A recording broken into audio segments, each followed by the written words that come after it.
Back in school, I had an English teacher who said something that has stuck with me through the years. She said, I'm sorry, that's basically what all my teachers sounded like to me at the time. But I think what she was trying to say was, there's no such thing as a dumb question. And I hope that's true, because that's sort of the philosophy of this podcast. We ask and try to answer some of the really weird questions about life's little mysteries.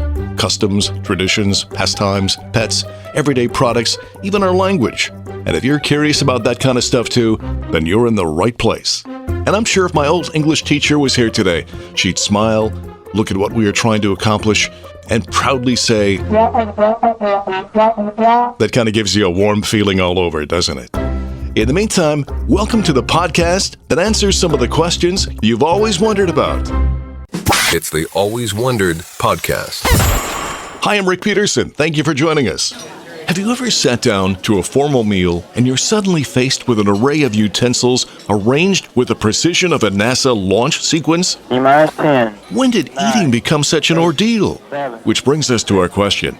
Have you always wondered the origin of cutlery? And its curious follow-up, why do we need multiple forks to eat one meal? For the answer to both, we go back to when humans ate everything with their fingers. Yes, even royalty. Banquets were BYOH. Bring your own hands. Now, eventually a shell attached to a stick or carved out bone became the forerunner of the spoon. Stew hot. Need scoop thing. And then along came the knife, our first real dining tool. Used initially to hunt and spear things, it eventually moonlighted as a food slicer. And around the Middle Ages, every man carried his own knife, which was kind of cool. Until someone got stabbed over the main course. You took the last drumstick. Thou must now render penance. And finally, it was the fork, which arrived in Europe like an awkward exchange student. First used in the Byzantine Empire, forks were seen as strange, foreign, and downright unholy. God gave us hands and bread. If he wanted us to twirl noodles, he would have given us metal claws. It took a while, but by the 1800s, we'd gone full utensil chaos. Suddenly, you needed a different fork for everything. There was a salad fork, a dinner fork, a dessert fork, a fish fork, an oyster fork. The Victorians seemed like they had a fork for every course, every food, and possibly every mood. Here you go, the left-handed melon fork for those born in April. Do enjoy. Fast forward to today, most of us own enough silverware to serve a small army. Yet we still use the wrong fork, put the knives in the dishwasher even though we know they say hand wash only, and secretly eat cereal with a soup spoon because the regular spoons are all dirty. So the next time you sit down to a formal meal and it looks less like a place setting and more like a surgical tray, what do? Well, you have a few choices. Remember the basic rule. Start with the outside utensil and work your way in. Or just wait till someone else starts eating and then copy whatever fork they use. Unless they're European, or fancy, or both. Or my personal favorite, just fake an allergic reaction and leave. Yep, it works every time. The Always Wondered podcast. It's a topic that has torn households apart, ended friendships, and possibly started a civil war or two. Forget politics. This is the divisive issue of our time. So have you always wondered, which way should toilet paper hang? Over or under? So is there a right way? Well, let's unroll this mystery. We start with the over team. Those noble, proud souls who believe toilet paper should cascade over the top. Look at it. It's so beautiful. Like a waterfall of soft, two-ply quilted glory. Now, on the other side, we have the under crowd, who insist that under is neater, less likely to unspool accidentally. And believe it or not, some have even claimed it's safer in an earthquake. When an earthquake strikes, will your toilet paper be ready? Be prepared. Make sure it's safe, snug, and wall adjacent. Now, this debate goes back farther than you might think. In 1891, a man named Seth Wheeler actually patented the perforated toilet paper roll. And in this original patent diagram, it shows the roll going over. Patent says over. Case closed. Well, hold on. Team Over may have history on its side, but if you're going to change your lifestyle over a century-old drawing, hey, a word of advice, don't ever visit a museum. And here we have a 17th century medical saw. It was used for just about everything. history is often not pretty. Now, as for the underlings, they make a couple of great points. Rolling under makes it harder for your cat to unroll the entire thing with one swipey paw of destruction.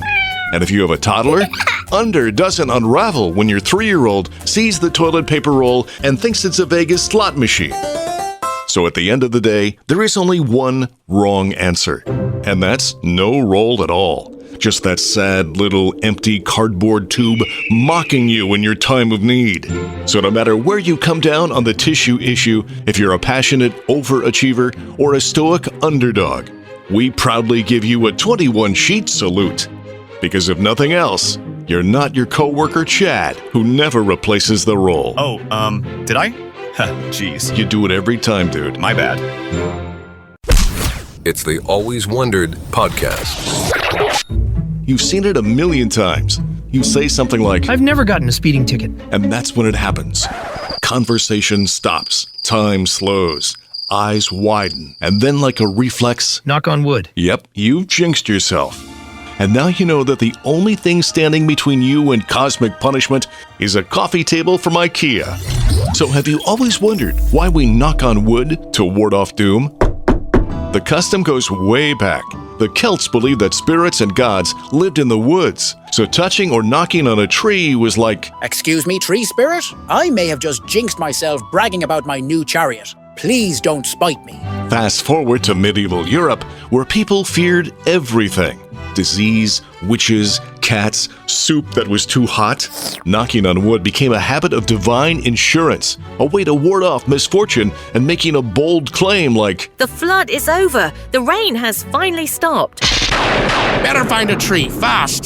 Today we knock on wood for just about everything. Our team hasn't lost all season.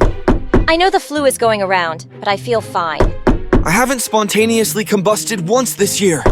And what if there's no wood around? Oh my gosh, I knocked on granite. Does that even count? Well, relax. In modern superstition law, which is entirely made up by the way, any wood-adjacent surface will do in a pinch. So the real reason for this custom? Well, psychologists say that knocking on wood gives us a sense of control over the uncontrollable. We know it really doesn't stop bad luck, but our brain goes, okay, we can both pretend everything is fine now. So the next time you say, I've never broken a bone, and suddenly feel a cold chill rush over you, just remember, somewhere deep in the forest, a tree spirit is shaking its leafy head and whispering, Seriously, you better start knocking. The Always Wondered podcast. Well, that's going to bring us to the end of another episode. Remember, new episodes come out each and every Friday.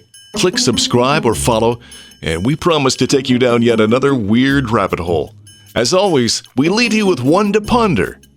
Have you always wondered why abbreviated is such a long word? So until next time, stay curious and keep wondering. I'm Rick Peterson. Thanks for listening. The Always Wondered podcast. If you like what you hear, please subscribe, leave a 5-star rating, and a review.